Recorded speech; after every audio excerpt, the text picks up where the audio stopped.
लाडक्या बहिणींसाठी एक आनंदाची बातमी हप्ता आहे तो लवकरच लाडक्या बहिणींच्या खात्यामध्ये आता जमा होणार असल्याची माहिती मिळते।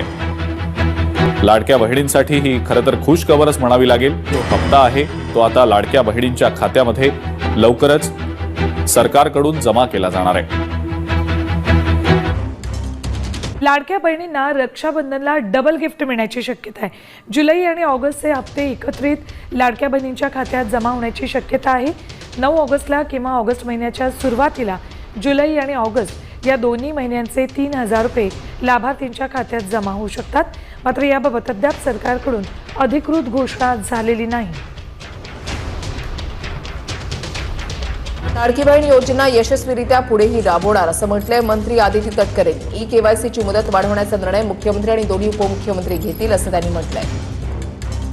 आजही अपेक्षित आहे केवायसी सुरू होईल तर काय सांगा? ई-केवायसीला जवळपास सरकारने 6 महिन्याची मुदत ही त्या ठिकाणी दिली होती। पहिल्या मुदतीमध्ये 2-3 महिने अशी वाढ करून ज्यांनी ई-केवायसी पूर्ण केली होती पण त्याच्यामध्ये काही उणीवा राहून गेल्या होत्या त्यांना सुद्धा दुरुस्त करण्याची आपण परत मुदत त्या ठिकाणी दिली आणि त्यानुसार लाडकी बहीण योजना मला आपल्या माध्यमातून सांगायचं आहे की ही यशस्वीरित्या पुढेही राबवली जाणार।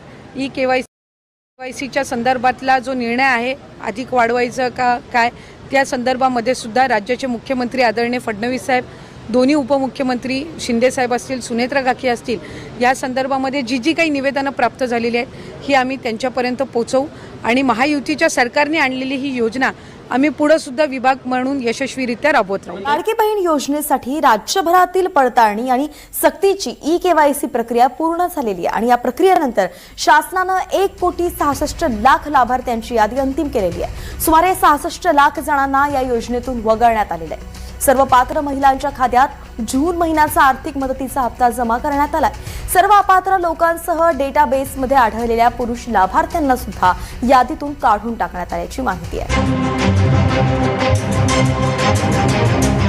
लाडक्या बहिणींच्या केवायसी बाबत मुख्यमंत्र्यांनी महत्त्वाचे संकेत दिलेले आहेत।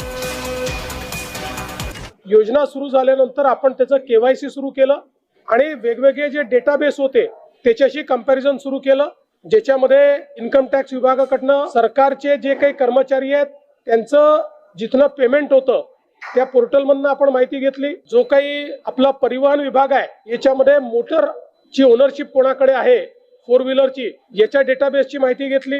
रेशन कार्ड याच्या डेटाबेसची माहिती घेतली आणि ही सगळी माहिती आपण ज्यावेळेस कोलेक्ट केली त्यावेळी असं लक्षात आलं की 5 लाख लोक असे आहेत ज्यांच्या घरी सरकारी नोकरी आहे। 14,000 तर पुरुषच निघाले।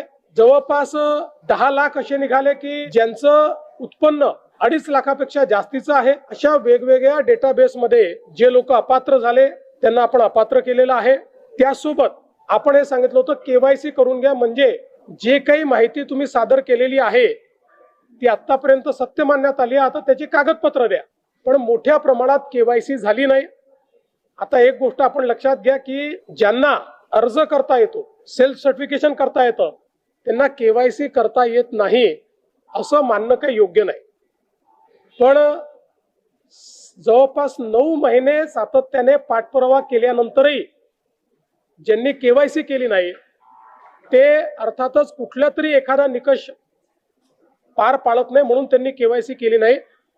आणि म्हणून हे जे काही आता या ठिकाणी जवळपास जे काही तुम्ही सांगितलं 60 लाख 80 लाख जो काही आकडा तुम्ही दिलेला असेल तर ते लोक या योजनेच्या पात्रतेचे निकष हे पूर्ण करताना दिसत नाही।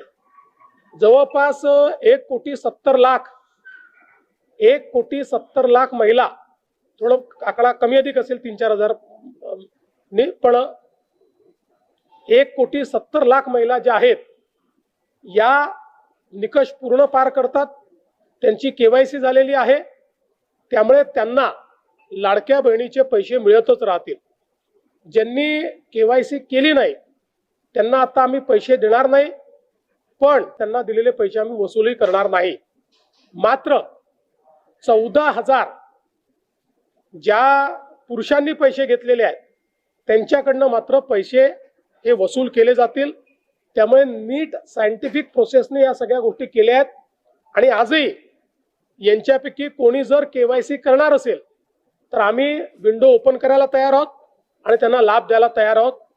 आजही ज्यावेळेस आपण जेवढ्या लाडक्या बहिणींना लाभ देतो, देशातल्या कुठल्याही योजनेपेक्षा आजही सर्वात मोठी योजना ही महाराष्ट्राची आहे. आजही देशामध्ये एवढा लाभ 1,70,00,000 कुठलंच राज्य देत नाही जे महाराष्ट्र देतं. ज्या महिलांनी EKYC पूर्ण केलीच नाही त्यांनी आणि ज्यांचं उत्पन्न 2.5 लाखापेक्षा जास्ती होतं किंवा ज्यांच्याकडे वाहनं होती अशी सोडून कुठल्याही पात्र महिलेवर लाडकी बहीण योजनेअंतर्गत अन्याय झालेला नाही. उलट आम्ही हा प्रयत्न करतोय की संजय गांधी निराधारमध्ये सुद्धा ज्या लाभ घेत होत्या त्यांनी जर लाडकी बहीणमध्ये रजिस्टर केला असेल आणि त्यांचे दोन्ही लाभ जर थांबले असतील तर दोन्हीपैकी एका योजनेचा लाभ त्यांना मिळालाच पाहिजे. ह्या दृष्टिकोनातून आम्ही त्या ठिकाणी काम करत आहोत. आणि ज्या महिलेनी EKYC केलेली असेल पण तरी तिला काही कारणास्तव लाभ मिळत नसेल तर त्याची सुद्धा अशी निवेदनं जी प्राप्त झालेली आहेत त्या संदर्भामध्ये सुद्धा आम्ही चौकशीही करत आहोत. आणि त्याच्यामुळे कुठलीही पात्र महिला लाभापासून वंचित राहता कामा नये ही दक्षता त्या निमित्ताने आम्ही घेत आहोत. लाडकी बहीण योजनेचा तुमचा जून महिन्याचा हप्ता मागील जुलै महिन्यामध्ये जमा झालेला असेल, तुमचा जून महिन्याचा हप्ता आलेला असेल तर तुमचा हा जुलै महिन्याचा हप्ता देखील तुम्हाला या ठिकाणी भेटणार आहे. परंतु हा जुलै महिन्याचा हप्ता ऑगस्ट महिना सुरू झालेला आहे तरी देखील त्याच्याबद्दलचा वाटपाचा GR अजून देखील आलेला नाही. आतापर्यंत आपण जर बघितलं तर त्या महिन्यामध्येच त्या महिन्याचा लाभ देण्यासाठीचा GR येत असतो, मात्र यावेळेस या ठिकाणी लेट झालेला आहे. तर ऑगस्ट महिन्यामध्ये आपण जर पाहिलं तर रक्षाबंधन आहे, या संदर्भात मग जूनचा हप्ता दिल्यानंतर आता जुलैचा राहिलेला आणि चालू महिन्याचा ऑगस्ट महिन्याचा हप्ता या ठिकाणी रक्षाबंधनाचं गिफ्ट म्हणून लाडक्या बहिणींसाठी दिला जाऊ शकतो, तसा निर्णय घेतला जाऊ शकतो. मात्र अजून तशी घोषणा करण्यात आलेली नाही. मात्र तसा निर्णय झाल्यास लाडक्या बहिणींना मोठा फायदा होऊ शकतो. तुम्हालाही वाटतं का 2 हप्ते रक्षाबंधनाच्या निमित्तानं गिफ्ट म्हणून सरकारने द्यावेत? कमेंट बॉक्समध्ये सर्वांनी हो म्हणून सांगा, जेणेकरून सर्वांपर्यंत ही माहिती पोहोचेल. तर बघा, आता महत्त्वाचं आहे ते म्हणजे तुमचा जुलै महिन्याचा हप्ता भेटणं.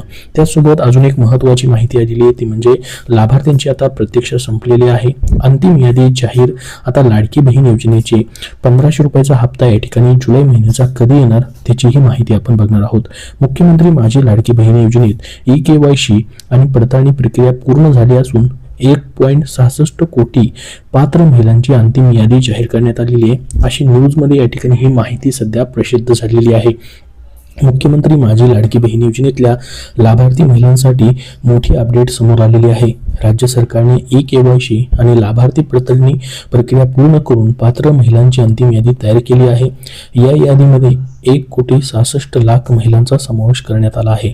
आता याच महिलांच्या बँक खात्यामध्ये दरमहा 1500 रुपये थेट DBTद्वारे मदतीने या ठिकाणी डायरेक्ट बेनिफिशरी ट्रान्सफरची आहे. म्हणजे प्रत्येक वेळेस याच पद्धतीने पैसे जमा होतात तुमच्या अकाउंटला, तसे ह्या लाडक्या बहिणींना, एवढ्या लाडक्या बहिणींना सतत जमा होत राहणार आहेत. तर बघा, तसेच याआधी अनेक महिलांचे अर्ज EKYC मुळे अपूर्ण असल्यामुळं किंवा पडताळणी रखडलेले असल्यामुळे लाभ मिळू शकला नव्हता. मात्र आता बघा, EKYC प्रक्रिया पुन्हा एकदा सुरू करावी अशी देखील लाडक्या बहिणींची मागणी आहे. भरपूर साऱ्या लाडक्या बहिणी कमेंट करतायत. यावरती स्वतः महिला आणि बालविकास मंत्र्यांनी देखील माहिती दिलेली आहे की याबद्दलचा निर्णय आहे स्वतः मुख्यमंत्री आणि उपमुख्यमंत्री घेतील असं त्यांनी म्हटलेलं आहे. त्याची मुदत वाढवायची की नाही त्याच्याबद्दलचा मात्र अजून कुठलीही मुदत वाढवून देण्यात आलेली नाही. सध्या EKYC तुमची बंद आहे. तर आता मात्र अंतिम डेटाबेस तयार झाल्याने पुढचे हप्ते खात्यात येण्याचा मार्ग लाडक्या बहिणींचा सध्या मोकळा झालेला आहे. महिला व बालविकास विभागाने राज्यभर विशेष पडताळणी मोहीम राबवली होती. या प्रक्रियेमध्ये 66 लाख लाभार्थी योजनेतून वगळण्यात आल्याचं देखील म्हटलेलं आहे. यामध्ये EKYC पूर्ण न केलेल्या महिला, अपात्र अर्जदार, चुकीची माहिती देऊन नोंदणी केलेले अर्ज तसेच निकषांमध्ये न बसणाऱ्या लाभार्थ्यांचा देखील समावेश आहे असं देखील म्हटलं आहे. पडताळणी दरम्यान अर्जदार सरकारी कर्मचारी आहेत का, आयकर भरतात का किंवा इतर सरकारी योजनेमधून समान प्रकारचा लाभ घेत आहेत का याची तपासणी करण्यात आलेली आहे. तसेच डेटाबेसमध्ये चुकीने समाविष्ट झालेल्या पुरुष लाभार्थ्यांनाही योजनेतून वगळण्यात आलेलं आहे. महिला व बालविकास राज्यमंत्री यांनी याबद्दलची माहिती सांगितलेली आहे की EKYC आणि पडताळणी प्रोसेस पूर्ण झाली आहे. अंतिम लाभार्थी डेटाबेस तयार करण्यात आला आहे. जून महिन्याचा हप्ता पात्र महिलांच्या खात्यात जमा करण्यात आला असून यापुढचे सर्व हप्ते देखील याच अंतिम यादीमध्ये जे पात्र लाडक्या बहिणी असतील त्यांच्या आधारे, त्या यादीच्या आधारे दिले जाणार आहेत असं म्हटलेलं आहे. तर मग जुलै महिन्याचा हप्ता कधीपर्यंत येणार तर पहा या ठिकाणी ही जी माहिती दिलेली आहे यानुसार 12 ते 15 ऑगस्ट आधी महिलांच्या खात्यामध्ये हे पैसे जमा होऊ शकतात. मात्र अद्याप सरकारकडून कोणतीही अधिकृत त्याची तारीख जी आहे ती जाहीर करण्यात आलेली नाही. आता बघा, प्रत्येक महिन्यामध्ये लाडक्या बहिणी 1 ते 30 तारखेपर्यंत वाट पाहतात. मात्र त्या महिन्यामध्ये हे पैसे जमा होत नाहीत. जसं की जून महिन्याचा हप्ता तुम्हाला जुलैमध्ये जमा झाला. आता जुलै महिना पूर्ण महिनाभर लाडक्या बहिणींनी वाट पाहिली, मात्र त्या महिन्यामध्ये त्या महिन्याचे पैसे जमा झालेले नाहीत. तर मग प्रत्येक वेळेस काय होत आहे, त्या महिन्यामध्ये पैसे न जमा होता पुढच्या महिन्याच्या 15 तारखेच्या अगोदर म्हणजे 1 तारखेपासून 10 तारखेपर्यंत हे पैसे जे आहेत ते जमा होताना दिसतात. त्याच्यामुळे सरकारने प्रत्येक महिन्याची या ठिकाणी एक तारीख फिक्स करणं देखील गरजेचं आहे, जेणेकरून लाडक्या बहिणींना वाट पाहावी लागणार नाही. 1 ते 30 तारखेपर्यंत वेळेवरती पैसे जमा झाल्यास लाडक्या बहिणींना त्याचा मोठा फायदा देखील होऊ शकतो. तर तुम्हालाही वाटतं का सरकारने एक तारीख फिक्स करावी प्रत्येक महिन्याच्या इन्स्टॉलमेंटची? कमेंट बॉक्समध्ये सर्वांनी हो म्हणून नक्की सांगा, जेणेकरून सर्वांपर्यंत ही माहिती पोहोचेल. तर संपूर्ण माहिती आपण याबद्दलची अपडेट बघितलेली आहे. अजून तुमचे याबद्दलचे काही प्रश्न असतील तर कमेंट बॉक्समध्ये कमेंट करून नक्की विचारा. हा व्हिडिओ नक्की लाईक करावा. पुढील सर्व अपडेट पाहण्यासाठी आपल्या या चॅनलला सबस्क्राईब करून नक्की ठेवा.